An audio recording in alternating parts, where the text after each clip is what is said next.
తండ్రి నీకు వందనాలు, స్తోత్రములైన ఈ ఉదయకాల స్వామి, నీ దయా, నీ కనికరం, నీ కృపతో మమ్మల్ని జ్ఞాపం చేసుకున్న స్వామి నీకు స్తోత్రమయ్యా.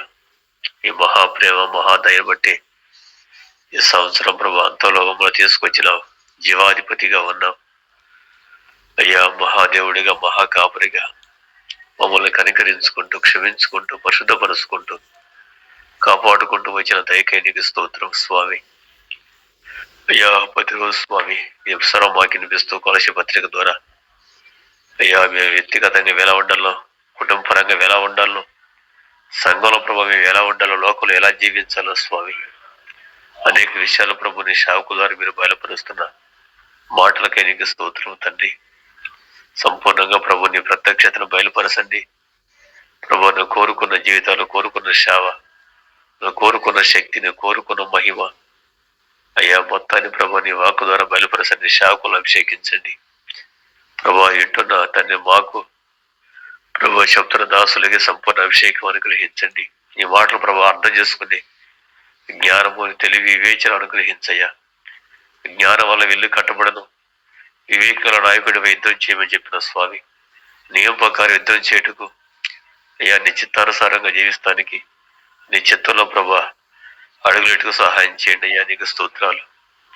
మీరే బలపరచండి ప్రభు. గొప్ప సైనికుల వలె శ్రమ పట్టుకు కృప దయచేయండి అయ్యా. మీరు నడిపించండి స్వామి, బలపరచండి. ప్రతి ఆలోచన మా జీవితాలకి అంగీకారంగా, యోగ్యంగా, ఆశీర్వాదకరంగా మార్చండి, స్థిరపరచండి, అభిషేకించండి. దినదిన ప్రభు నూతన సంవత్సరంలో నూతన కృపలు, నూతన శక్తి, నూతన జీవం, నూతన పవిత్రత ప్రభు త్వరగా రాబోతున్నావు భూమి మీదకి. నువ్వు వచ్చినప్పుడు స్వామి ఎదుర్కొనే ప్రభా ఆ క్షేత ప్రభా ఆ మహిమ మా దేహాలలో ఉండాలి స్వామి. ఈ మట్టి గడ్డలో నీ కృప మాదిశ్వరంతో బిడ్డలందరినీ ప్రభా, శావుకులు ఈ శ్వాసలందరూ నింపండి, కుటుంబాలు నింపండి, సంఘాలు నింపండి, అభిషేకించండి అయ్యా. సహాయం చేసి నడిపించమని నేను ఎదుర్కొనే ఆ నీతి, ఆ పవిత్రత, పరిశుద్ధత ప్రభా నీ శావుకుడిగా చెప్పేటప్పుడు ఆ మాటల్లో ఆ జీవాన్ని మేము పొందుటకు మాకు అందరికి సహాయం చేసి నడిపించమని నీకు అప్పగించుకుంటాం. యేసు ప్రభు నామమున అడుగుతున్నావు తండ్రి, ఆమేన్. ప్రార్థించిన రాబర్ట్ అయ్య గారికి వందనాలు. లైవ్లోకి వచ్చిన బిడ్డలందరికీ కూడా యేసుక్రీస్తు నామములో మీ అందరికీ వందనాలు తెలియచేస్తున్నాను. యేసయ్య కృప సమాధానాలు మనందరికీ తోడయుండి నడిపించునుగాక. ఆమేన్. మంచిది. మనందరం కూడా కొలసి పత్రిక ధ్యానాల్లో ఉన్నాము. మనం కొలసి పత్రికను ధ్యానం చేసుకుంటున్నాము. ఈ ఉదయకాలంలో కొలసి పత్రిక 3వ అధ్యాయము 22వ వచనం నుండి 25 వరకు, అలాగే 4వ అధ్యాయం 1వ వచనం వరకు కూడా మనం ధ్యానం చేసుకోవలసి ఉంది. ఆ మాటలు మనం చదువుకుందాం. చూడండి, మనం ఆల్రెడీ కుటుంబ వ్యవస్థల గురించి ఒక్కొక్క విషయాన్ని, భార్యల గురించి, భర్తల గురించి, బిడ్డల గురించి, తండ్రులను గురించి మనందరం కూడా నేర్చుకుంటూ వస్తున్నాము. ఈరోజు 22 నుంచి 23, 24, 25, అలాగే 4వ అధ్యాయం 1వ వచనం కూడా ఈ వాక్యానికి సంబంధించే. యజమానులను గురించి మొత్తం, దాసుల గురించి 4 వచనాలు, యజమాని గురించి 1 వచనం, మొత్తం ఈ 5 వచనాలు. 5 వచనాల్లో 4 వచనాల్లో మొత్తం కూడా యజమానుల, దాసులను గురించి రాయబడింది. 1 వచనం మాత్రం యజమాని గురించి రాయబడింది. కాబట్టి ఇది చాలా ప్రాముఖ్యమైనటువంటి ప్రకటన. ఇది దాసులను గురించి, యజమానులను గురించి సంపూర్ణంగా చెప్పబడుతున్నటువంటి ప్రకటన. దేవునికి మహిమ కలుగునుగాక. ఈ ఉదయకాలంలో ఈ 5 వచనాల్లో ఉన్న సంపూర్ణమైన సంగతులన్నీ దేవుని కృప, యేసయ్య ఆత్మ మనందరికీ బోధించి నడిపించునుగాక. ఆమేన్. చూడండి నాన్న, నేను 22 నుంచి చదువుతున్నాను. చూడండి. దాసులారా, మనుషులను సంతోషపెట్టువారైనట్టు కంటికి కనబడవలనని కాక, ప్రభువునకు భయపడుచు శుద్ధాంతకరణములు గలవారై శరీరమును బట్టి మీ యజమానులైన వారికి అన్ని విషయములలో లోబడి ఉండుడి. ప్రభువు వలన స్వాస్యమును ప్రతిఫలముగా పొందుదుమని ఎరుగుదురు గనుక మీరేమి చేసిననో అది మనుషుల నిమిత్తము కాక ప్రభు నిమిత్తము మనస్ఫూర్తిగా చేయుడి. మీరు ప్రభు అయిన క్రీస్తునకు దాసులై ఉన్నారు. అన్యాయము చేసిన వారికి తాను చేసిన అన్యాయము కొలది మరలా లభించును. పక్షపాతం ఉండదు. 4వ అధ్యాయం 1వ వచనం. యజమానులారా, పరలోకంలో మీకు యజమానుడున్నాడని ఎరిగి న్యాయమైనదియు ధర్మానుసారమైనదియు మీ దాసుల ఎడల చేయుడి. దేవునికి మహిమ కలుగునుగాక. గమనించండి నాన్న, ఇక్కడ చాలా ప్రాముఖ్యమైనటువంటి విషయాన్ని మనందరం కూడా చూస్తున్నాం. దేవునికి మహిమ కలుగునుగాక. వాస్తవానికి ఇక్కడ దాసులారా అనే మాట చాలా అంటే ఈ పదాన్ని మనం చాలా జాగ్రత్తగా గ్రహించుకోవాలి. వాస్తవానికి మనం సహజంగా దాసులారా అనగానే మనందరం కూడా సేవకులు అనేటువంటి విషయాన్ని కూడా మనకు అర్థమవుతుంది. వాస్తవమే, దాసులారా అన్నది ఇక్కడ టెక్స్ట్లో రాయబడినటువంటి ప్రాముఖ్యమైనటువంటి ఒక అనుభవాన్ని మనం తెలుసుకున్న తర్వాత ఆ తర్వాత మనం దాసుల గురించి కూడా మనం నేర్చుకోవాలి. ఆ తర్వాత యజమానులను గురించి కూడా మనం నేర్చుకోవాలి. ఇక్కడ దాసులు అనే పదాన్ని వెనక మనం ఆలోచిస్తే స్లేవ్స్, బానిసలు అనేటువంటి పదాన్ని కూడా మనం ఖచ్చితంగా గుర్తుపెట్టుకోవాలి. ఎందుకంటే ఈ టెక్స్ట్లో ఈ బానిసల గురించి సంపూర్ణంగా చెప్పబడుతుంది. అలాగే ఆ బానిసల వలె పిలువబడి క్రీస్తునకు దాసులుగా బానిసలుగా దేవుని కొరకు బ్రతికేటువంటి వాళ్ళు కూడా ఇందులో పాలిభాగస్తులై ఉన్నారు. ఈ విషయాన్ని మనం చాలా జాగ్రత్తగా మనం గ్రహించవలసినటువంటి అవసరత ఎంతైనా ఉంది. దేవునికి మహిమ కలుగునుగాక. గమనిస్తున్నారా నాన్న? అందుకనే బానిస గురించి, యజమానులను గురించి చాలా జాగ్రత్తగా ఇక్కడ విషయాలు రాయబడ్డాయి. మనం చాలా జాగ్రత్తగా ఇక్కడ గమనించవలసినటువంటి విషయాన్ని, పాత నిబంధన ఈ 1వ శతాబ్ద కాలంలో ఆల్రెడీ బానిసలు ఉన్నారు. ఈ బానిసలు అనేవాళ్ళు ఎలా ఉంటారంటే ఒక అనాథులు లాంటి వాళ్ళు. ఈ బానిసలు అనేవాళ్ళు డబ్బు ఎవరికి ఎక్కువగా ఉంటే వాళ్ళు కొనుక్కునేటువంటి వాళ్ళు. బానిసలను కొనుక్కొని ఆ రోజుల్లో ఇళ్లలో పనులకి, గనుల్లో పనులకి, గొప్ప గొప్ప వస్తువులు లేకపోతే కట్టడాలు కట్టడానికి ఆ రోజుల్లో ప్రజలను కూడా బానిసలను కొనుక్కునేవారు. ఆ బానిసల్నే, ఆ బానిస అనే పదాన్ని కొత్త నిబంధనలో వాడకుండా దానిని దాసులు అనే పదం ద్వారా వాడినట్టుగా తెలుగు ట్రాన్సాక్షన్లో మనకి అర్థమవుతూ ఉంటుంది. ఈ తెలుగులో మరి ఈ విషయాన్ని మనం దాసులుగా వ్రాసినట్టుగా మనకు అర్థమవుతూ ఉంటుంది. వాస్తవానికి సర్వెంట్స్ లేకపోతే స్లేవ్స్ అనేటువంటి పదాన్ని వాడాలి. కాబట్టి ఇక్కడ స్లేవ్స్ అన్నా, సర్వెంట్స్ అన్నా, లేకపోతే దాసులు అన్నా ఇంచుమించుగా ఒకే పదానికి సంబంధించినటువంటి మాట. కాబట్టి అంటే ఇప్పుడు మనం నేర్చుకోవలసినటువంటి విషయం ఏంటి?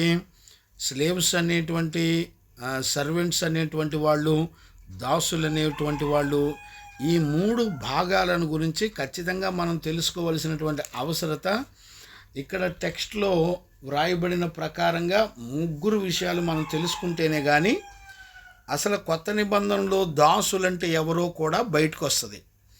లేకపోతే ఈ విషయాలు మనకు అర్థం కాకపోతే ఏం జరుగుతుందో, ఎవరి గురించి పౌలు ఈ విషయాన్ని రాశాడో చాలామంది ఇక్కడ కన్ఫ్యూజ్ అవుతారు.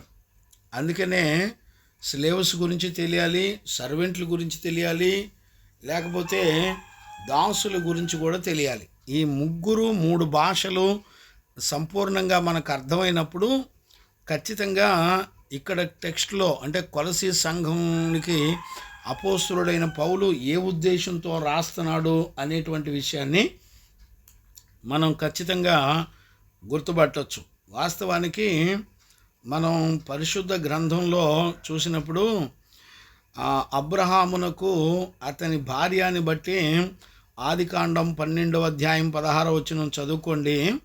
అతని భార్యని బట్టి ఫరో కొంతమందిని స్లేవ్స్ పనివాళ్లను ఆ అబ్రహాముకు చాలామంది పనివాళ్లను దాసదాసీలను గొర్రెలను మేకలను ఎడ్లను ఇవన్నీ కూడా అబ్రహాముకి ఇచ్చినట్టుగా ఉంది.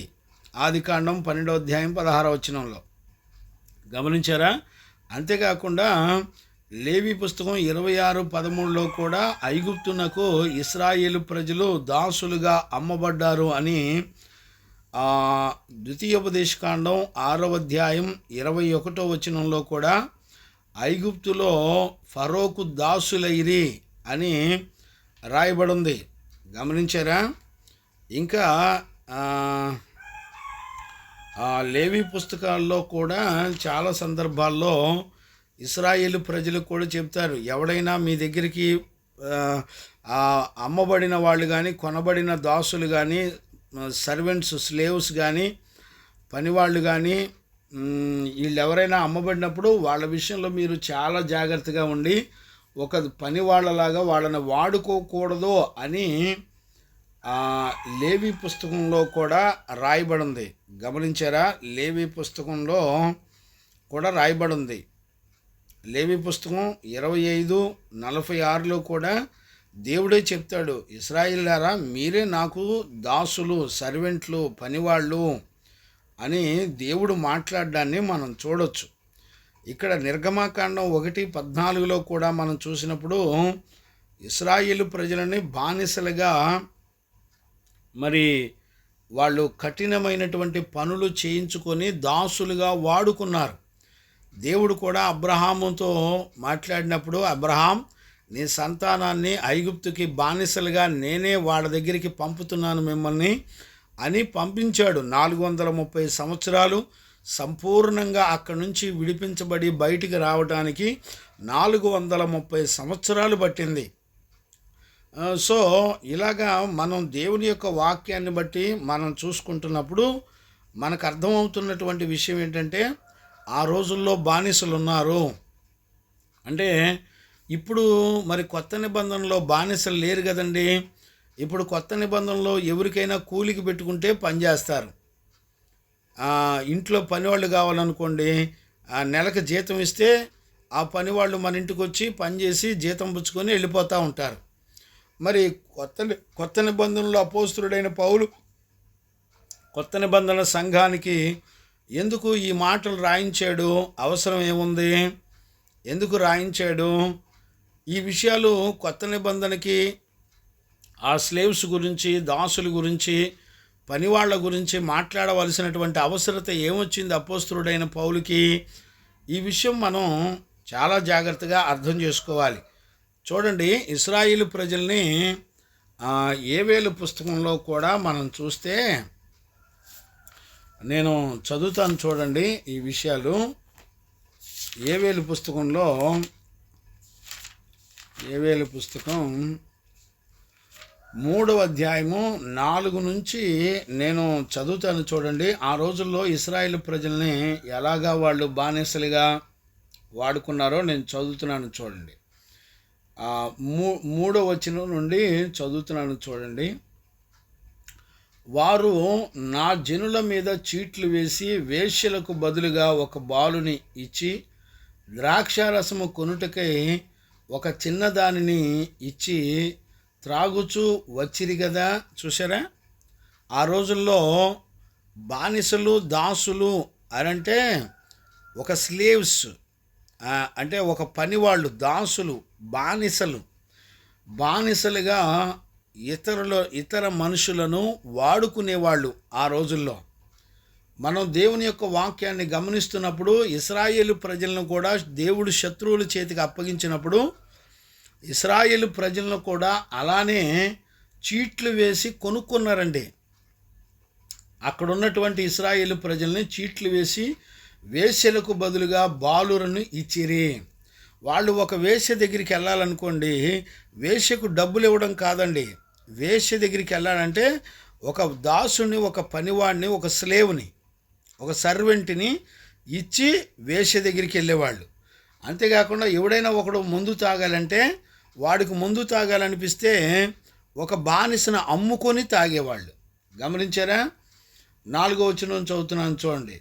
తూరు పట్టణమా, సీదోను పట్టణమా, ఫిలిస్తీయ ప్రాంత వాసులారా, మీతో నాకు పని ఏమి? నేను చేసిన దానికి మీరు నాకు ప్రతీకారము చేయుదురా? మీరు నాకేమైనను చేయుదురా? ఇక చూడండి 5వ వచనం. నా వెండిని నా బంగారమును మీరు పట్టుకొని నాకు ప్రియమైన మంచి వస్తువులను పట్టుకొని పోయి మీరు గుళ్ళలో ఉంచుకొని ఉంటిరి. చూడండి, అంటే ఈ బానిసలైనటువంటి వాళ్ళ యొక్క వస్తువులు, వాళ్ళకున్నటువంటి ఆస్తులు పాస్తులు, వెండి బంగారం అన్నీ కూడా వాళ్ళు దోచుకునేవాళ్ళు. ఎవరైతే కొనుక్కున్నారో, ఎవరికైతే బానిసలుగా వీళ్ళు ఉన్నారో వాళ్ళకి సంబంధించిన వస్తువులు, ఆస్తులు, ఇళ్ళు, వాకిళ్ళు మొత్తం దోచుకునేవాళ్ళు. అంటే దీన్ని బట్టి మనకు అర్థమవుతున్నటువంటి విషయం ఏంటంటే, విషయాన్ని మనం గమనిస్తే బానిసలకి ఏమీ ఉండవు. గమనించారా? సర్వెంట్స్కి, దాసులకి ఏమీ ఉండవు. అంటే అర్థం ఏంటి? నేను దగ్గర ఒక 12-13 మాటలు చెప్తాను, అర్థం చేసుకోండి. బానిసలు అంటే ఎవరో ఎలాగుంటారంటే, నెంబర్ 1, అమ్మబడిన వారిని కొనుక్కునే వాళ్ళు ఉంటారు. వీళ్ళని బానిసలు అంటారు, లేకపోతే దాసులు అంటారు, సర్వెంట్స్ అంటారు, పనివాళ్ళు అని అంటారు. రెండవది, వాళ్ళకి పౌరసత్వం ఏముండదో, పలానా దేశానికి సంబంధించిన వాళ్ళు, లేకపోతే పలానా రాష్ట్రానికి సంబంధించిన వాళ్ళు అని వాళ్ళకి ఏ దేశంలోనైనా అమ్ముకుంటారు, కొనుక్కుంటారు తప్ప వాళ్ళకి ఆ దేశం యొక్క పౌరసత్వాన్ని ఇవ్వరు. మూడవది, వాళ్ళకంటూ ఒక వ్యక్తిగతంగా స్వతంత్రత అనేది ఉండదు. అంటే వాళ్ళు సొంతగా నిర్ణయాలు తీసుకోవడానికి ఏమాత్రం కూడా వాళ్ళు ఆలోచించుకొని ఒక నిర్ణయానికి రావటానికి వాళ్ళకి ఏమాత్రం కూడా అధికారం ఉండదు. నాలుగవది, వాళ్ళు సొంత నిర్ణయాలు తీసుకోవటం ఉండదు. అంటే ఒక రకంగా చెప్పాలంటే జైల్లోకి, ఇప్పుడు ఈ రోజుల్లో జైల్లోకి ఒక వ్యక్తిని కనుక తీసుకెళ్తే ఎలా ఉంటారు చెప్పండి? జైల్లో ఎవరైనా సొంత నిర్ణయాలు తీసుకోవడానికి ఒప్పుకుంటారా? ఒప్పుకోరు. జైల్లో అక్కడ డ్యూటీలో ఉన్న పోలీసు వాళ్ళు చెప్పిన మాటే వినాలి, వాళ్ళు చెప్పినట్టే చేయాలి. మన సొంత ఆలోచన ప్రకారం నాకు కొంచెం ఆకలి అవుతుంది, ఎక్స్ట్రా అన్నం పెట్టండి అన్నా కూడా పెట్టరు. గమనించారా? వాళ్ళు కొట్టినా మాట్లాడకూడదు. గమనించారా? చూడండి, యజమానుల యొక్క చిత్తం ఏంటో వాళ్ళ యొక్క చిత్తం కూడా, బానిసల యొక్క చిత్తం కూడా యజమానుల యొక్క చిత్తం ఏంటో అదే బానిసలకు కూడా అదే ఆ చిత్తమే పనిచేయాలి. అంతేకాకుండా వీళ్ళు ఎక్కడికి పారిపోవడానికి వీలు ఉండకూడదు. గమనించారా? కొట్టినా తిట్టినా స్పందించడానికి వీలుండదు. వీళ్ళు యజమానులు చెప్పినటువంటి వాటికి అన్ని విషయాల్లో లోబడవలసిందే. గమనించారా? ఒకవేళ పారిపోయారనుకోండి, పారిపోయిన వ్యక్తిని ఏం చేస్తారంటే ఆ రోజుల్లో శిలువ శిక్ష వేసేవాళ్ళు. బానిసలకి శిలువ శిక్ష వేసి వాళ్ళని చంపేవాళ్ళు. అంటే ఆ బానిసలు మరలా పారిపోవడానికి వీలు లేకుండా ఉండడానికి, ఎవరు కూడా పారిపోవడానికి ధైర్యం చేయకుండా ఉండడానికి, వాళ్ళకి ఈ స్లేవ్స్కి, దాసులకి బంధువులు, చుట్టాలు అలాంటి వాళ్ళు ఎవరు ఉండరు. గమనించారా? ఎవరు కొనుక్కుంటే వాళ్ళకి లోబడి వెళ్ళిపోవాల్సిందే. గమనించారా? బానిసలకి ఎటువంటి ఫీలింగ్స్ ఉండకూడదు. వాళ్ళను కొట్టినా తిట్టినా వాళ్ళ ఫీలింగ్స్తో ఎవరికి పని ఉండదు. గమనించారా? ఇప్పుడు చూడండి, నేను చెప్పిన ఈ గుణాలు ఒకసారి మీ మనసులో ఊహించుకోండి. ఇలాంటి స్వతంత్రత లేని దగ్గర ఎన్ని గంటలు బతకగలుగుతాం మనం చెప్పండి? ఎన్ని గంటలు ఉండగలుగుతాం చెప్పండి? ఆలోచించండి కొంచెం ఒకసారి. మన జీవితంలో ఈ బానిస బ్రతుకు ఒక్క రోజు కూడా బతకలేం. గమనించారా? అంటే బానిసకి ఎవడో ఒకడు కొనుక్కుంటాడు, అమ్మబడతారు. గమనించారా? వాళ్ళకి పౌరసత్వం ఉండదు, స్వతంత్రత ఉండదు, సొంత నిర్ణయాలు ఉండవు, ఒక జైల్లో ఉన్నట్టుగా ఉంటుంది. గమనించారా? యజమాని యొక్క చిత్తమే వాళ్ళ యొక్క చిత్తం, బానిసల యొక్క చిత్తం. ఎక్కడికి పారిపోవడానికి వీలుండదు, కొట్టినా తిట్టినా మాట్లాడడానికి వీలుండదు, సొంత ఆలోచనలు చేసుకోవడానికి వీలుండదు. ఒకవేళ పారిపోయినా వాళ్ళని పట్టుకొని సిలువ శిక్ష వేసి చంపేసేవాళ్ళు. గమనించారా? వాళ్ళకి బంధువులు చుట్టాలు ఎవరు ఉండరు, వాళ్ళ తరపున ఎవరు కూడా మాట్లాడడానికి ఉండదు. గమనించారా? వాళ్ళ యజమానులకు ఏది చెప్తే అది లోబడి వెళ్ళిపోవాలి. వాళ్ళకి ఏ దేశంలోకి వెళ్ళినా కూడా వాళ్ళని కొనటం అమ్మటం వరకే చేస్తారు, కానీ వాళ్ళకి ప్రత్యేకమైన పౌరసత్వం కానీ ఏమి ఇవ్వరు. బానిసల యొక్క ఫీలింగ్స్తో వాళ్ళకి ఎటువంటి సంబంధం ఉండదు. గమనించారా? అంటే ఒక మాటలో చెప్పాలంటే, ఇప్పుడు యజమానులైన వాళ్ళు కొట్టి తిట్టారనుకోండి, ఒక వస్తువును కొట్టి తిడితే స్పందిస్తుందా? ఎదురు తిరిగి మాట్లాడిద్దా? మాట్లాడదు. ఒకవేళ అయ్యో పాపం ఆ వస్తువుని తిట్టామే, ఆ వస్తువుని బాధ పెట్టేనే అని నిన్ను బాధ పెట్టిన వాళ్ళు నీ గురించి ఆలోచించుకోవటానికి కూడా అవకాశం ఉండదు. ఎందుకంటే బానిస వాళ్ళు ఎన్ని తిట్టినా కొట్టినా పడి ఉండాల్సిందే. ఇది బానిస యొక్క బ్రతుకు. ఇప్పుడు చూడండి, ఈ బానిస యొక్క బ్రతుకు ఎగ్జాక్ట్లీ దేవుని సేవకుని కూడా ఇదే గుణాలు ఉండి తీరాలి.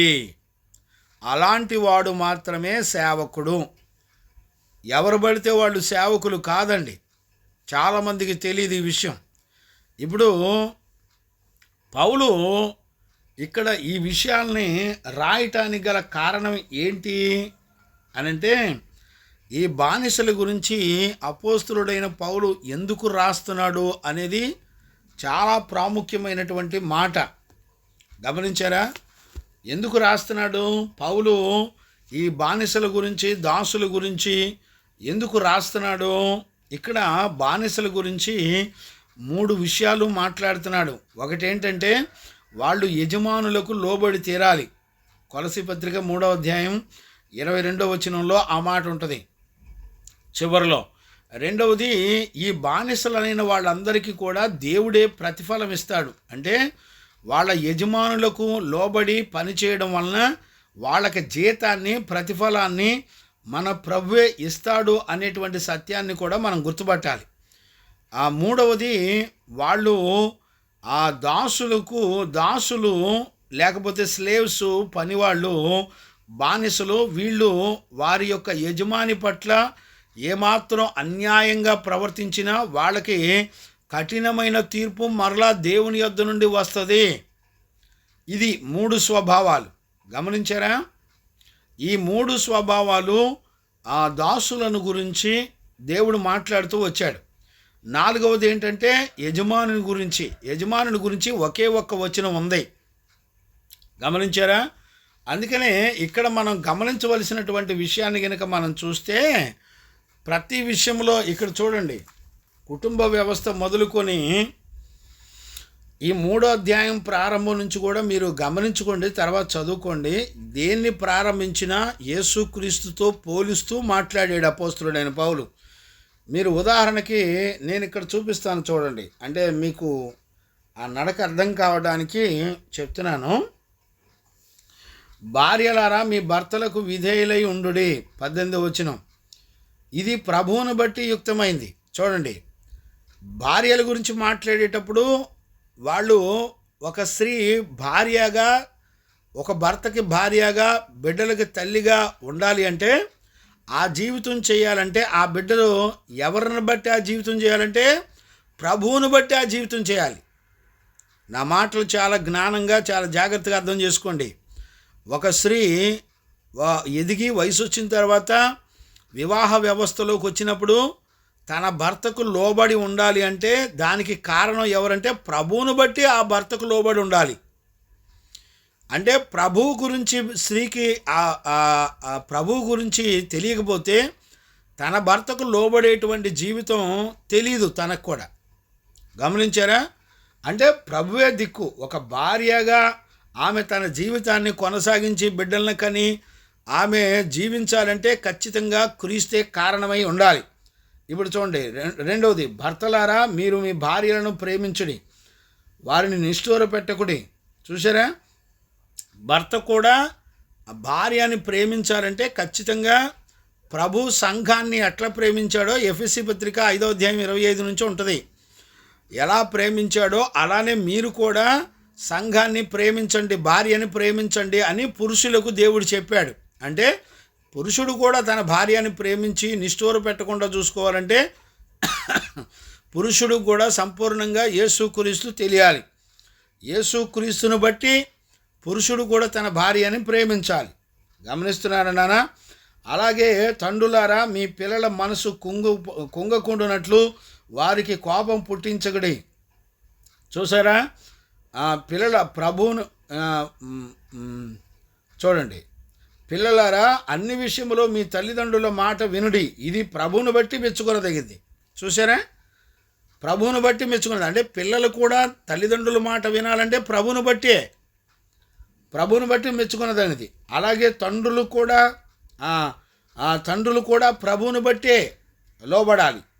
ఇప్పుడు చూడండి 22వ వచనంలోకి వచ్చేపాటి కూడా అదే విషయాన్ని దేవుడు అపోస్తలుడైన పౌలు సంఘానికి రాస్తూ చెప్తున్నాడు.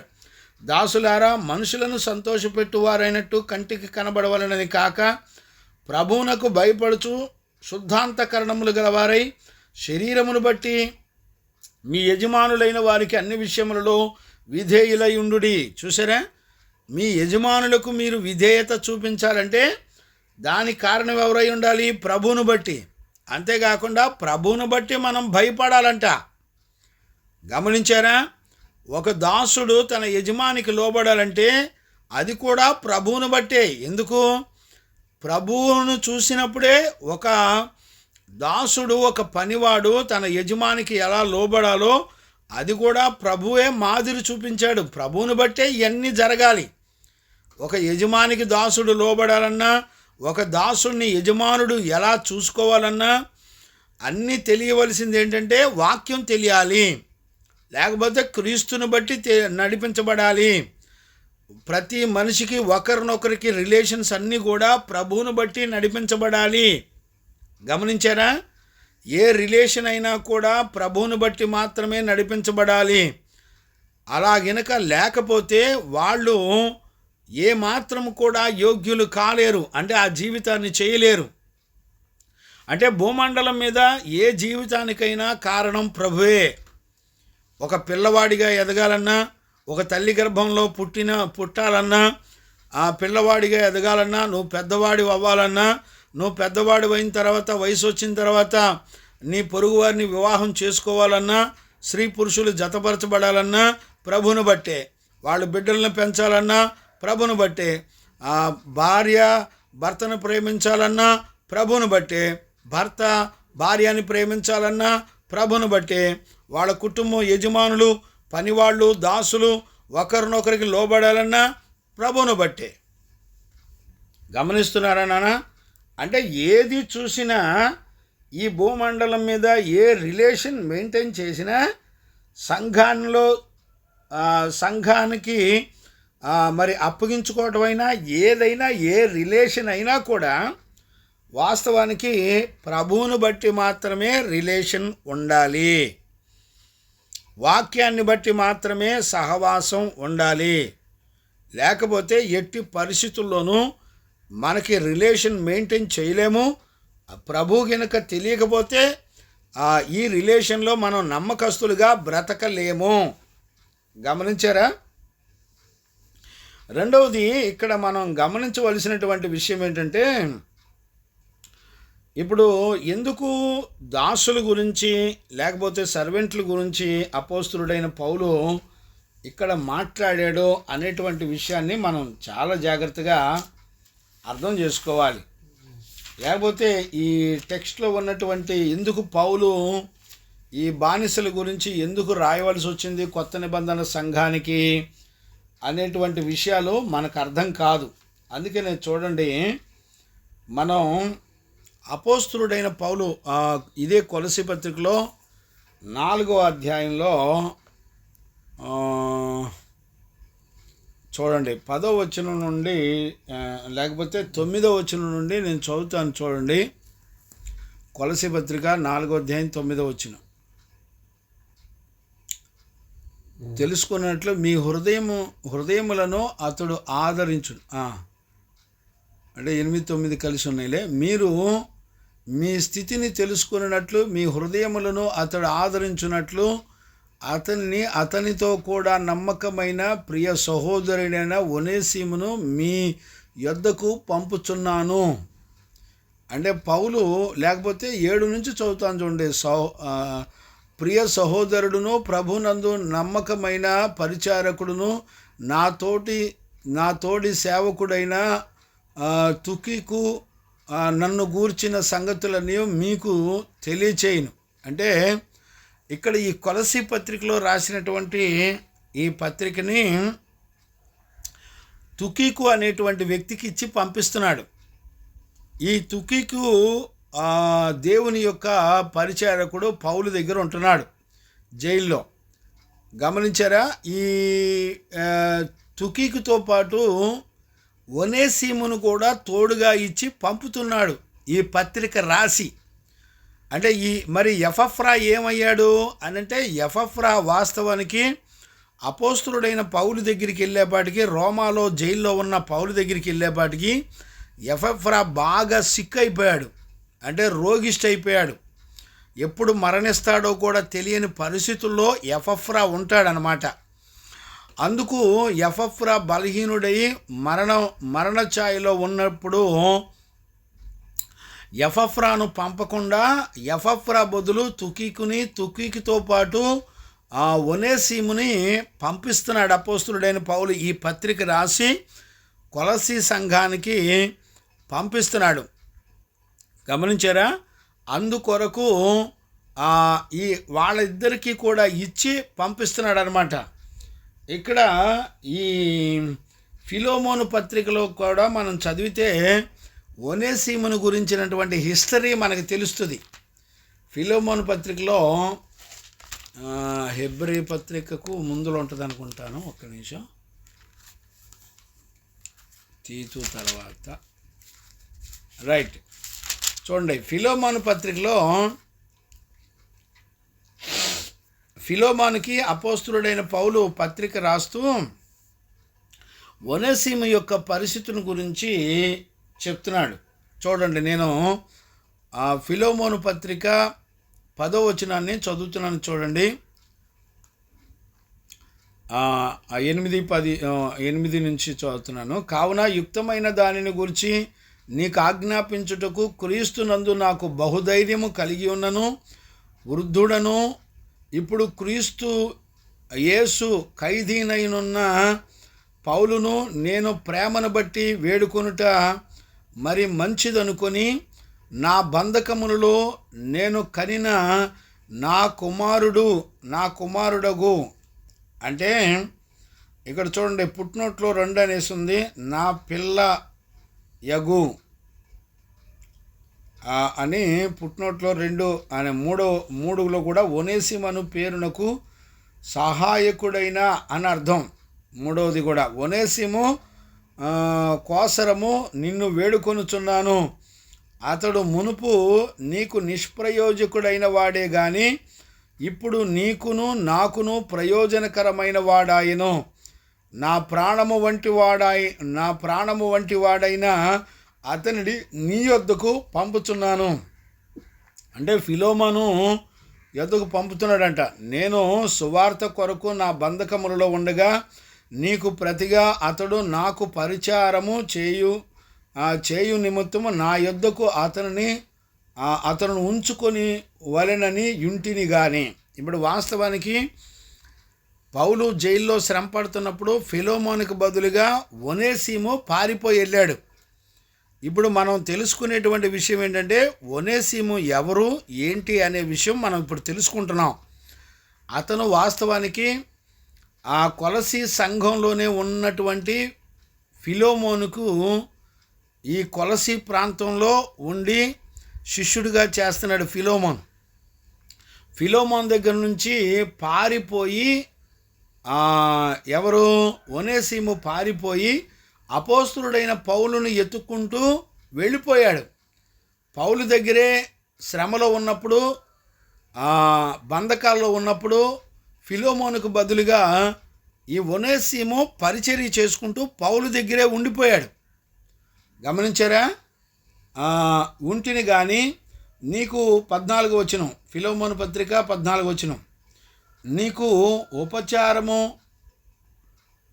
ఉపకారము బలవంతము చేతనైనట్టు కాక స్వేచ్ఛాపూర్వకమైనదిగా ఉండవలెనని నీ సమ్మతి ఏమియు నీ సమ్మతి లేక ఏమియు చేయుటకు నాకిష్టము లేదు. అతడిక మీదట దాసుడుగా ఉండక దాసుని కంటే ఎక్కువవాడిగాను ప్రియ సహోదరుడుగాను విశేషముగా నాకును శరీర విషయమును ప్రభు విషయమును మరి విశేషముగా నీకును ప్రియ సహోదరుడుగాను నీ యొద్ద ఎల్లప్పుడూ ఉండుటకే కాబోలు అతడు కొద్ది దినములు నిన్ను ఎడబాసి ఉండెను. అంటే ఫిలోమోను సంఘంలో ఒనేసిము ఎవరు అంటే ఒనేసిము ఒక బానిస. చూసారా 15వ వచనంలో, అతడిక మీద దాసుడుగా ఉండక, అంటే స్లేవ్, సర్వెంట్గా, బానిసగా ఉండక, అంటే వాస్తవానికి ఫిలోమోను ఆ రోజుల్లో ఒనేసిము ఒక బానిస, ఒక సర్వెంట్. గమనించారా? ఒక దాసుడు.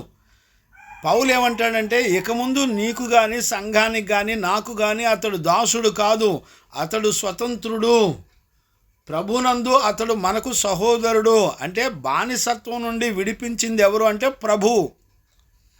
అంటే ఒనేసిమును అక్కడి నుంచి పారిపోయి వచ్చి అపోస్తలుడైన పౌలు దగ్గర శిష్యరికం చేసి నమ్మకస్తుడిగా ఎదిగాడు ఒనేసిము.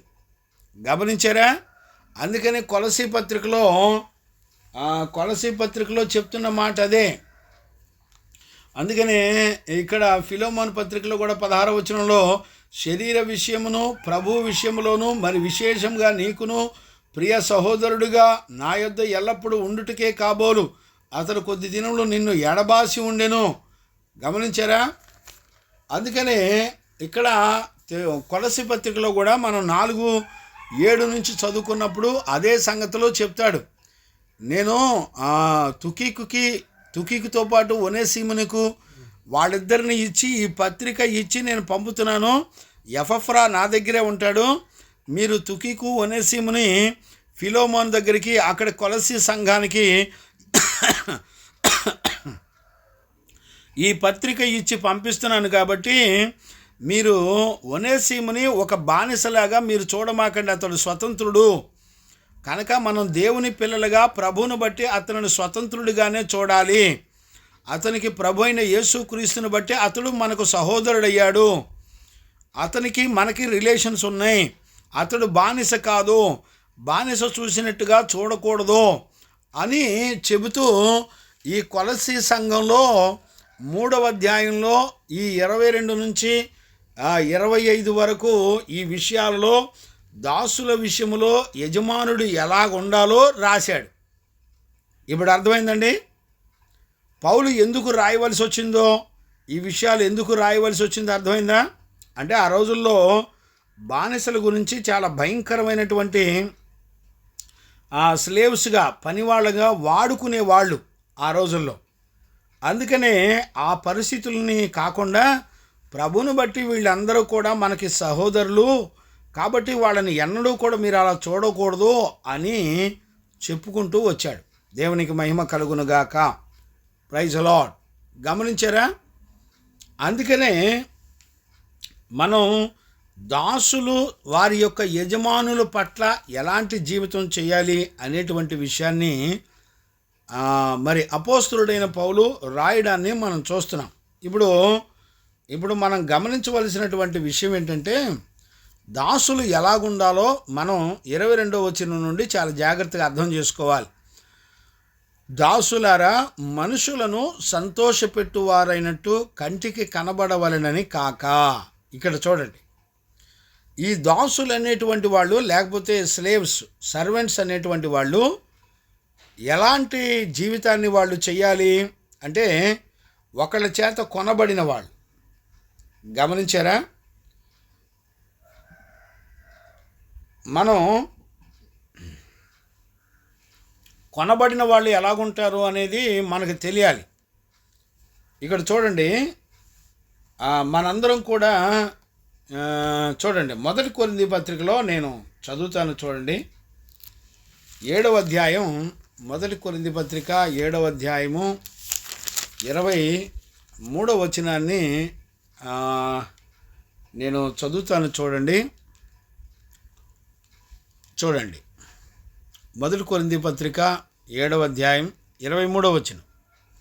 మీరు విలువ పట్టి కొనబడిన వారు గనక మనుషులకు దాసులు కాకుడి. మీరు అంటే సంఘం విలువ పెట్టి కొనబడ్డారంట. ఏ విలువను పెట్టి కొనబడ్డారు? ఎలా కొనబడ్డారు? దేవుడు మనందరినీ కూడా కొనుక్కున్నాడంట. ఎవరిని కొనుక్కున్నారో మనం దేవుని యొక్క వాక్యంలో చూడాలి. గమనించారా నాన్న? ఇప్పుడు దేవుడు మనల్ని కొనుక్కున్నాడు అన్నాడు. ఏమిచ్చి కొనుక్కున్నాడు, ఎలా కొనుక్కున్నాడు అనేది మనకు అర్థం కావాలి. మీరు ఆల్రెడీ సంఘంతో, అపోస్తలుడైన పౌలు అంటాడు, మీరు కొనబడిన వారు కనుక అని రాస్తున్నాడు.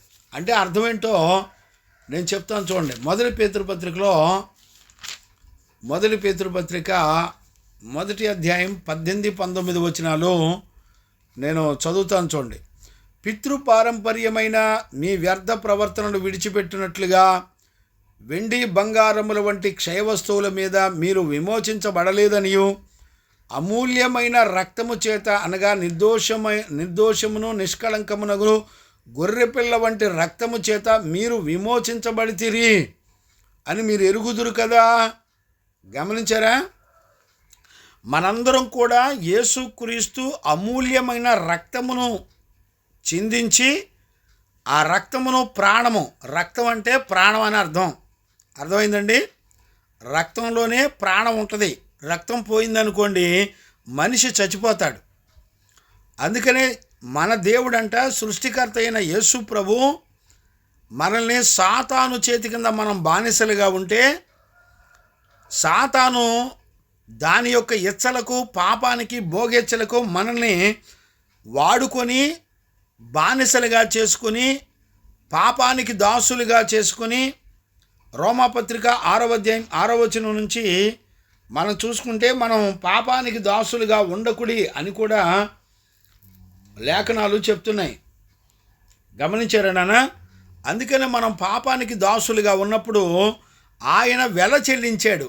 ఏ వెల చెల్లించి నిన్ను నన్ను కొనుక్కున్నాడు?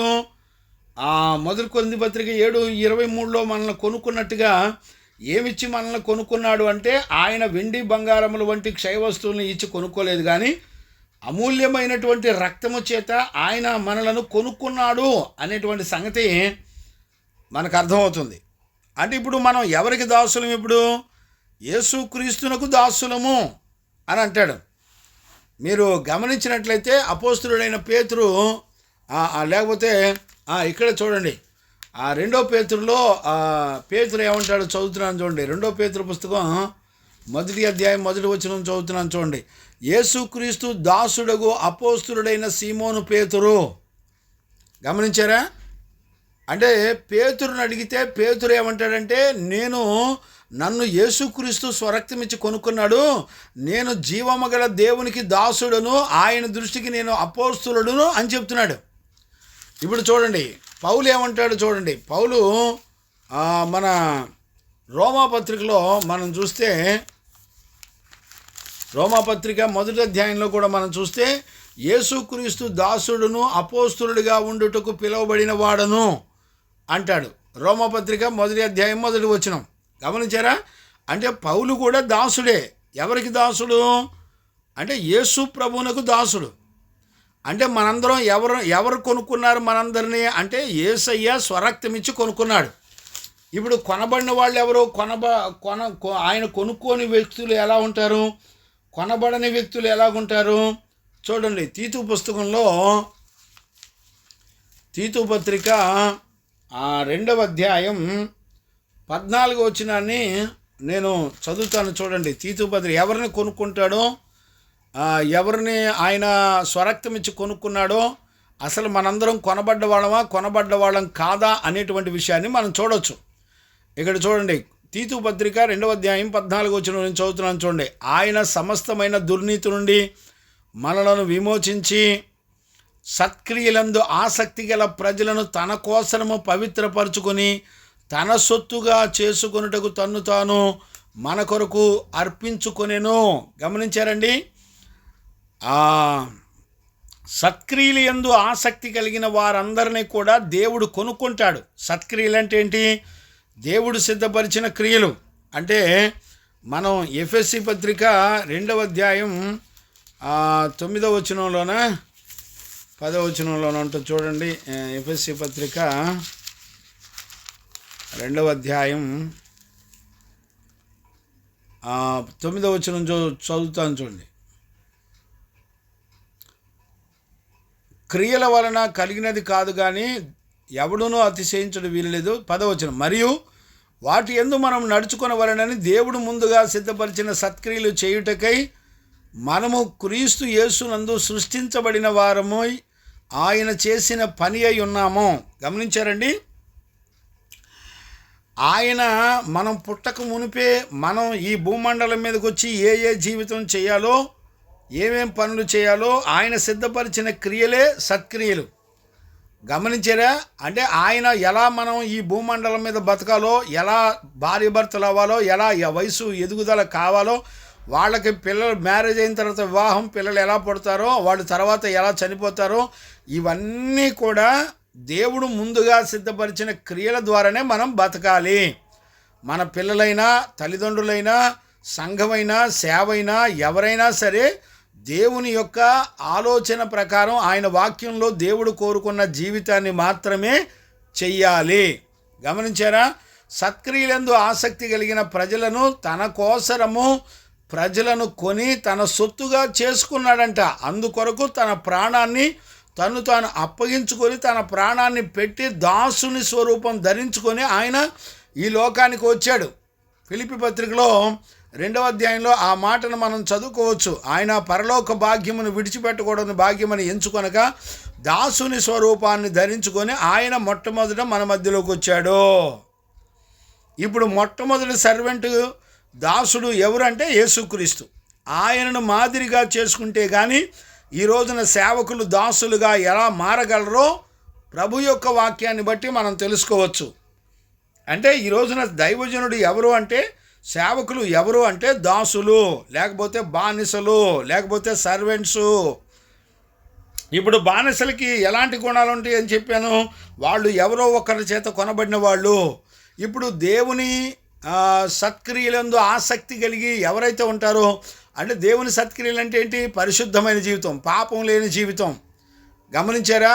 నీతి గల జీవితం, యథార్థమైన జీవితం, పరిశుద్ధమైన జీవితం, విశ్వాసంతో కూడిన జీవితం. ఇవన్నీ ఎవరైతే దేవుని చిత్తానుసారమైనటువంటి జీవితం చెయ్యాలని ఉంటారో వాళ్ళ కోసం అంట యేసయ్య స్వరక్తం ఇచ్చి కొనుక్కున్నారంట వాళ్ళని. ఎవరిని పడితే వాళ్ళని కాదండోయ్. చాలా జాగ్రత్తగా అర్థం చేసుకోండి. అందరినీ కాదు. ఎవరైతే పరిశుద్ధమైన జీవితం, దేవుని చిత్తానుసారంగా ఆయన క్రియలు చేయాలనుకుంటారో అలాంటి వాళ్ళను కొనుక్కున్నాడు. ఆయన స్వరక్తం ఇచ్చి కొనుక్కున్నాడు.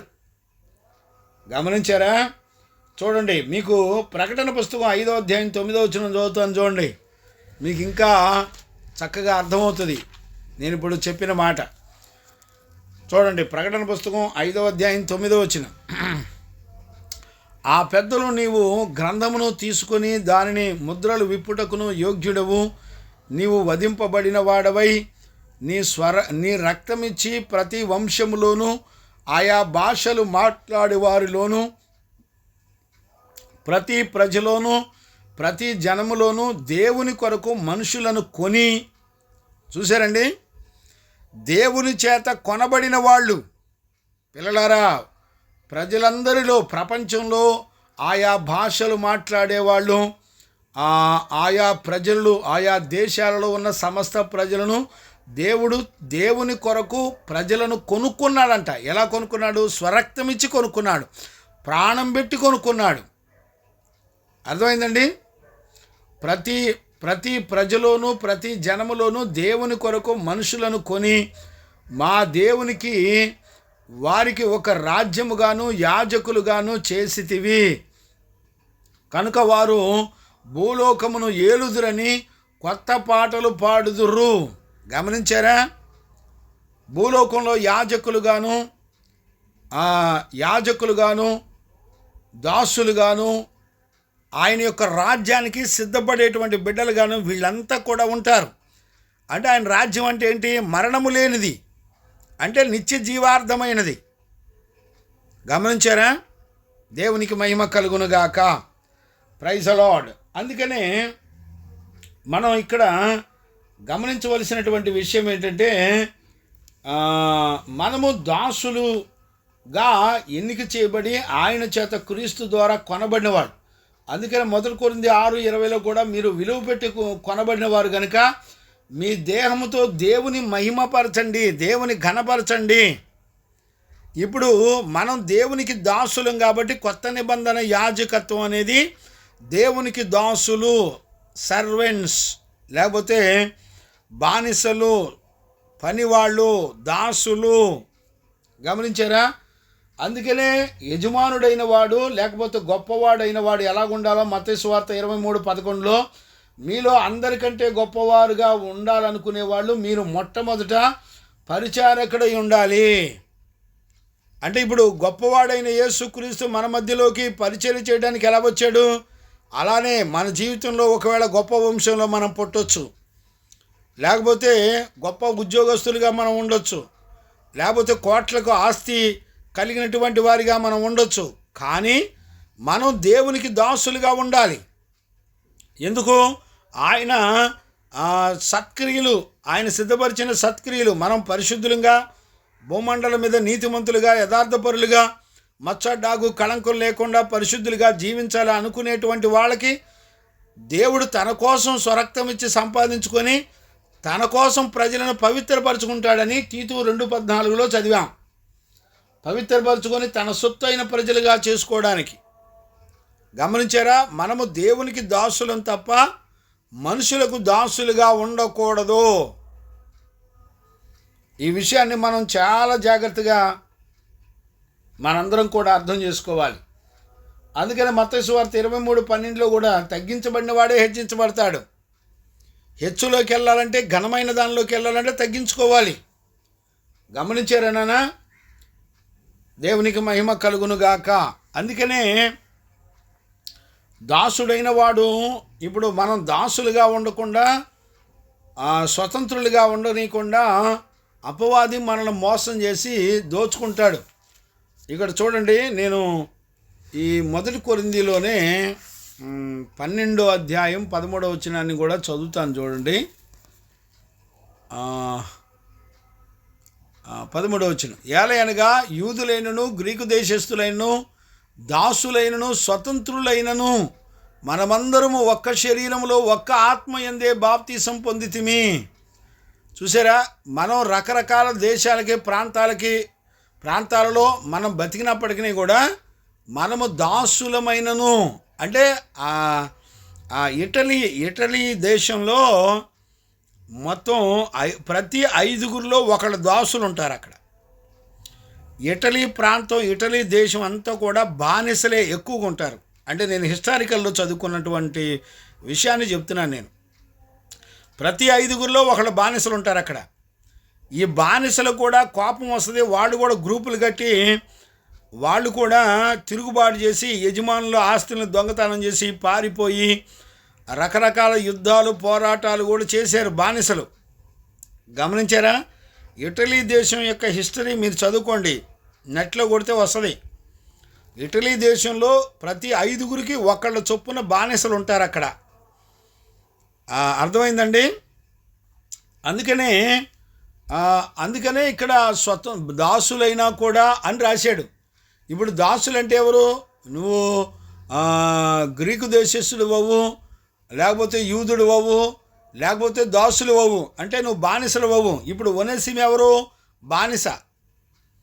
బానిస సంఘంలో చేర్చబడ్డాడు బానిసగా. ఇప్పుడు అపోస్తలుడైన పౌలు ఏమని సాక్ష్యం ఇచ్చాడు? అతడు బానిస కాదు, మనతో సమానుడు, మన సహోదరుడు అని ఫిలోమోనుకు చెప్తున్నాడు. గమనించారా? అంటే యేసుక్రీస్తులోకి వచ్చిన తర్వాత ఎవరు కూడా ఇక ఎవరికి బానిసలు కాదు. మన సృష్టికర్త అయిన దేవునికి సర్వెంట్లము, ఆయనకు మాత్రమే బానిసలము, ఆయనకు మాత్రమే దాసులము. గమనించారా?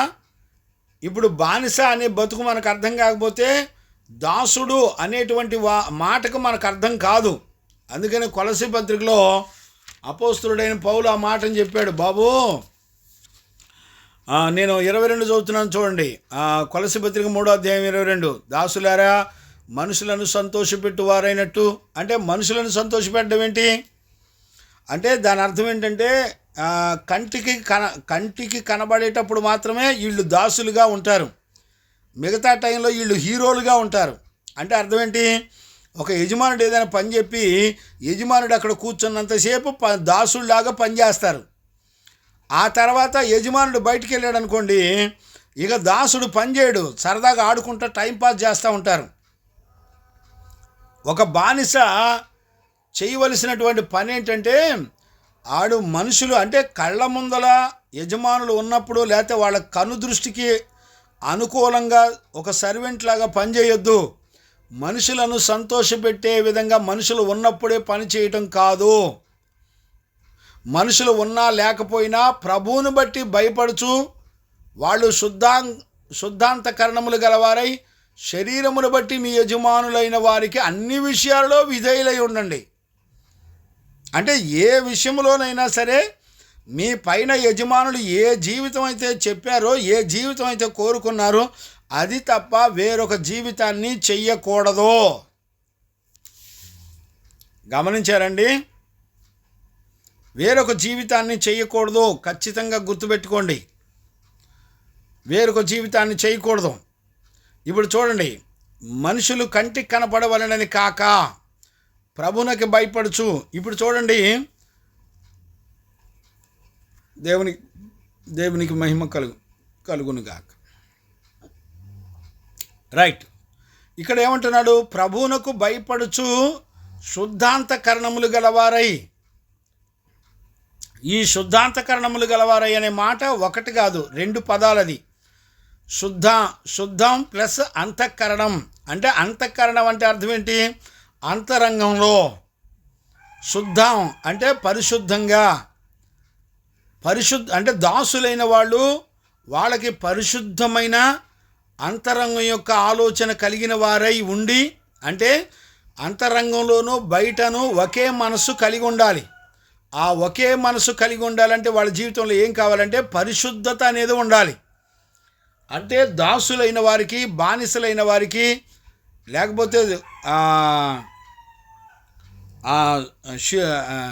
సర్వెంట్స్ అనేటువంటి వారికి ఏం మనసు ఉండాలంటే శుద్ధాంతకరణములు గలవారై. అంటే శుద్ధ హృదయం గలవారై. అంటే హృదయంలో ఏక మనసు, ఏక హృదయం కలిగి ఉండాలి. యజమానుడు ఉన్నా లేకపోయినా యజమానుడు అప్పగించిన పనిని ఖచ్చితంగా మనము చేసి తీరాలి. అది శుద్ధాంతకరణములు గలవారై శరీరమును బట్టి మీ యజమానులైన వారికి అన్ని విషయంలో విధేయులయుండుడి. గమనించారా? ఇప్పుడు చూడండి, అందుకు ఇలాంటి జీవితం చేస్తే ఇప్పుడు ప్రభు వలన స్వాస్యమును ప్రతిఫలముగా పొందుదుమని ఎరుగుదుము గనక. ఇప్పుడు చూడండి, ఇప్పుడు నీకు స్వాస్యం అనేది ఏంటి? ఆస్తి.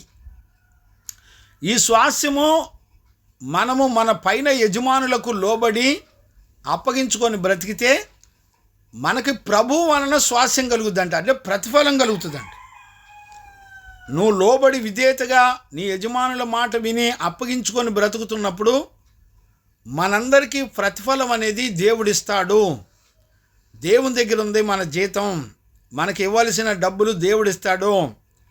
ఈ రోజున సంఘంలో ఒక దైవజనుడు ఏదైనా పని చెప్పాడు అనుకోండి, లేకపోతే అమ్మ దైవజనుడు ఒక పని నిమిత్తం కానుక నానా ఇలాగ ఇవ్వండి, మళ్ళీ ఇలాగ త్యాగం చేయాలని చెప్పాడు అనుకోండి, దాని కొరకు నువ్వు ఎంత త్యాగం చేస్తున్నావో దానికి దేవుని యొద్ద నుండి నీకు జీతం వస్తుంది.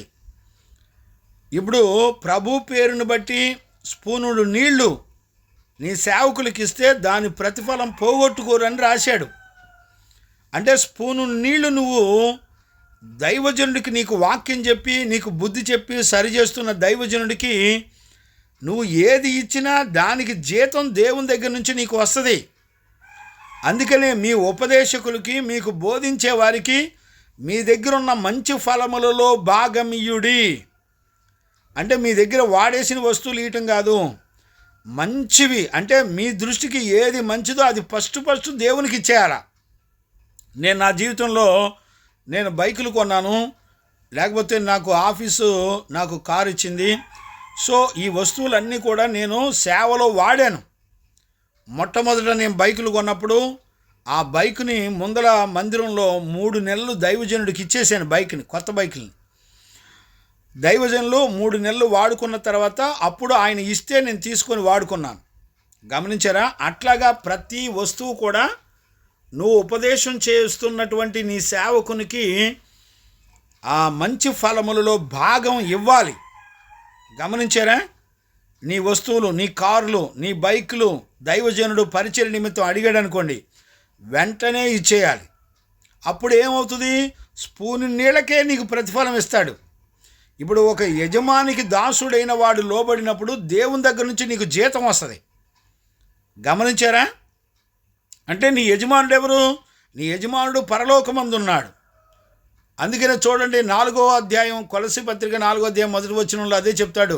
యజమానులారా, పరలోకములో మీకును యజమానుడున్నాడని ఎరిగి న్యాయమైనదియు ధర్మానుసారమైనదియు మీ దాసుల ఎడల చేయుడి. గమనించారా పిల్లలారా? ఈ విషయాన్ని మనం చాలా జాగ్రత్తగా గుర్తుపెట్టుకోవాలి. మనందరికీ, ఈ లోకంలో యజమానులకి, ఈ లోకంలో దాసులైన వాళ్ళకి ఇద్దరికీ కూడా అసలు యజమానుడైనటువంటి వాడు ఒక ఆయన ఉన్నాడు. ఆయన ఎవరంటే పరలోకమందు ఉన్నాడు. అంటే ఆయన ప్రజలందరినీ కూడా స్వరక్తం ఇచ్చి తన ప్రాణాన్ని పెట్టి కొనుక్కున్నాడు. ఆయన మనందరికీ యజమాని. అంటే దాని అర్థం ఏంటి? మన మరణాన్ని, మన పాపాన్ని, శాపం నుండి ఆయన విమోచించాడు. ఆయన స్వరక్తం ఇచ్చి కొనుక్కున్నాడు. ఆయన చేత కొనబడినటువంటి దాసులము, సర్వెంట్లు మనం. గమనించారా? దేవునికి మహిమ కలుగునుగాక. Praise the Lord. అందుకనే పాత నిబంధనలో కూడా సొలొమోను రాజు అయిన తర్వాత మొదటి రాజుల పుస్తకం 9:22 ఉంటుంది, మీరు చదువుకోండి.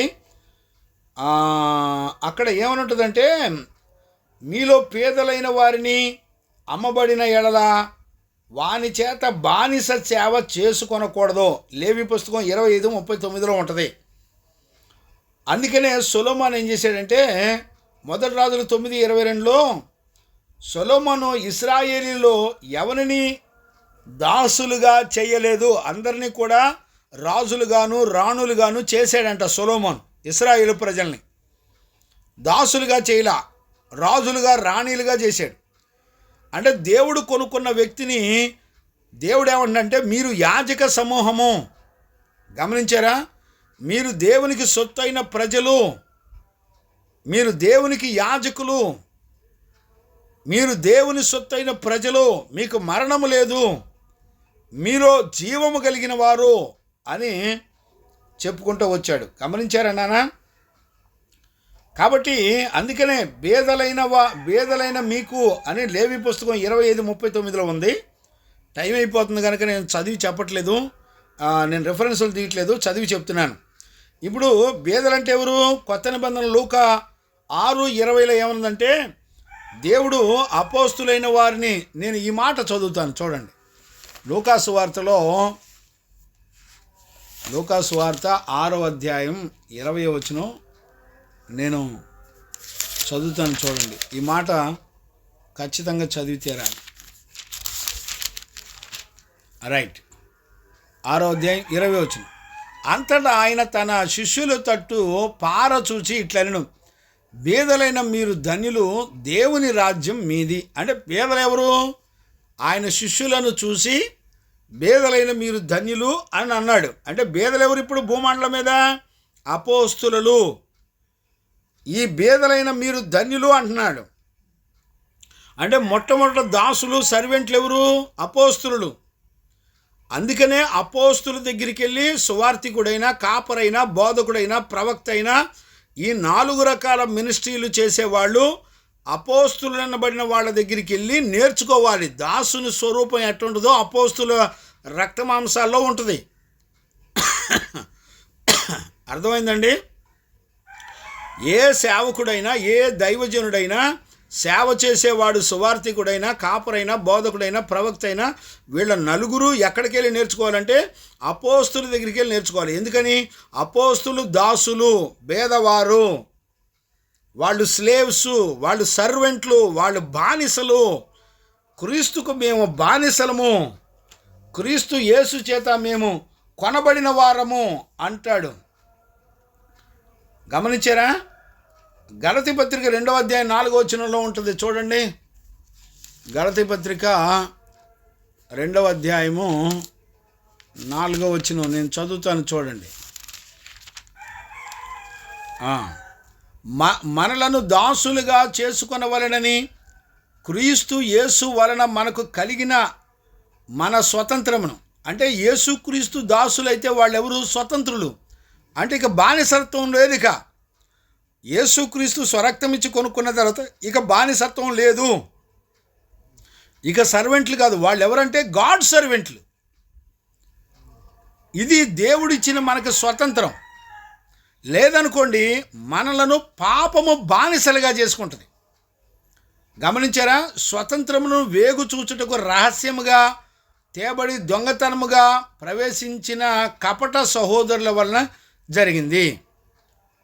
యేసుక్రీస్తుల వలన మనం సర్వెంట్లుగా, అంటే పాపానికి దాసులుగా ఉన్నటువంటి మనల్ని క్రీస్తు పరిశుద్ధులకు దాసులుగా, పరిశుద్ధతకు దాసులుగా చేశాడు. ఆ స్వతంత్రాన్ని దోచుకునేవాళ్ళు కూడా కొంత దుర్బోధకులు ఉంటారని పౌలు గలతీ సంఘానికి చెప్తున్నాడు. గమనించారా నాన్న? ఇప్పుడు రోమాపత్రికలో కూడా మనం చూసినప్పుడు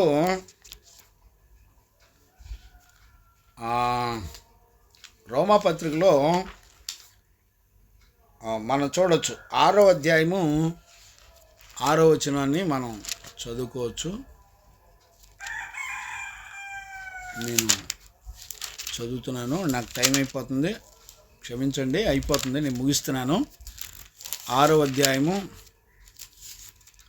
6వ వచనం నుండి చదువుతున్నాను. ఏలయనగా మనమికను పాపమునకు దాసులము కాకుండుటకు పాప శరీరము నిరర్ధకమగునట్లు మన ప్రాచీన స్వభావం ఆయనతో కూడా సిలువ వేయబడవలనని ఎరుగుదుము. సిలువ వేయబడినని ఎరుగుదుము. 16వ వచనం చదువుతున్నాను చూడండి. లోబడుటకు దేనికి మిమ్మల్ని మీరు అప్పగించుకుందురు? అది చావు నిమిత్తమునకైనను పాపమునకే గాని నీతి నిమిత్తముగా విధేయతకే గాని దేనికి మీరు లోబడుదురో దానికి దాసులవుదురని మీరు ఎరగరా? మీరు పాపమునకు దాసులయ్యుంటిరి కానీ ఏ ఉపదేశ క్రమము నాకు మీరు అప్పగింపబడుతురో దానిని హృదయపూర్వకంగా లోబడిన వారై, చూసారండి, పాపము నుండి విమోచించబడి నీతికి దాసులైతిరి. ఇందుకు దేవునికి స్తోత్రము. గమనించారా నాన్న? దయచేసి ఈ విషయాన్ని మనం చాలా జాగ్రత్తగా అర్థం చేసుకోవాలి. అందుకని చూడండి, యోహాను సువార్త 15వ అధ్యాయం 15వ వచనంలో కూడా మిమ్మల్ని దాసులని పిలవక స్నేహితులని పిలుచుచున్నాను అంటాడు యేసుప్రభు. గమనించారా నాన్న? ఇక మనం దాసులుగా ఉండడానికి దేవుడు పిలవలేదు. అందుకని మత్తయి సువార్త 6:24లో కూడా మీరు దేవునికి సిరికిని దాసులుగా ఉండలేరు, ఎవరికో ఒకళ్ళకే దాసులుగా ఉండాలి. గమనించారా? కాబట్టి ఈ వాక్యాన్ని బట్టి మనకు అర్థమవుతున్నటువంటి విషయం ఏంటి? కొలసీ పత్రికలో అపోస్తలుడైన పౌలు దాసులను గురించి, సర్వెంట్ల గురించి ఎందుకు ఈ మాట రాశాడంటే, ఒక బానిస వలె మనం సృష్టికర్త అయిన దేవుని చేత కొనబడిన వాళ్ళమై మనం గాడ్ సర్వెంట్లం, లోకానికి మనం దీపాలం, మనం పౌరసత్వం కలిగినటువంటి వాళ్ళం. మన పౌరసత్వం పరలోకంలో ఉంది. బానిసలకి పరలోకం ఉండదు, వాళ్ళకి పౌరసత్వం ఉండదు అని మనం ఆల్రెడీ చెప్పుకున్నాం.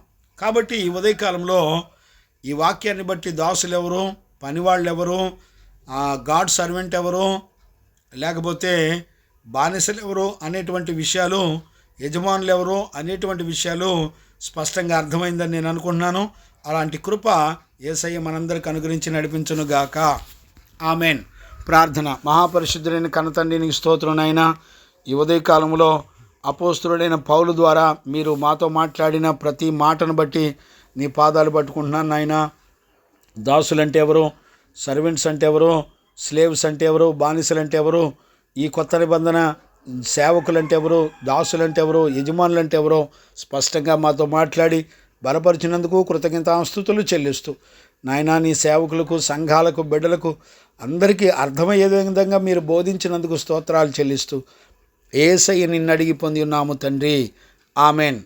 ప్రార్థన ఆలకించి అడిగినవన్నీ పొందుకునే భాగ్యం ఇచ్చి నడిపించిన యేసయ్యకు స్తోత్రము చేయదుమో. స్తోత్రం స్తోత్రం స్తోత్రం స్తోత్రం. తండ్రి, కుమార, పరిశుద్ధాత్మ దేవునికి స్తోత్రము చేయదుమో. స్తోత్రం స్తోత్రం స్తోత్రం స్తోత్రం స్తోత్రం. ఆమెన్. మన తండ్రి అయిన దేవుని నుండి, మన ప్రభు అయిన యేసుక్రీస్తు నుండి, పరిశుద్ధాత్మని యొక్క అన్యోన్య సహవాసము, సన్నిధి, సమాధానం విశ్వసించిన బిడ్డలకును సకల పరిశుద్ధులకును యేసయ్య కృప, సమాధానం మనందరికీ తోడైండి నడిపించునుగాక. ఆమెన్.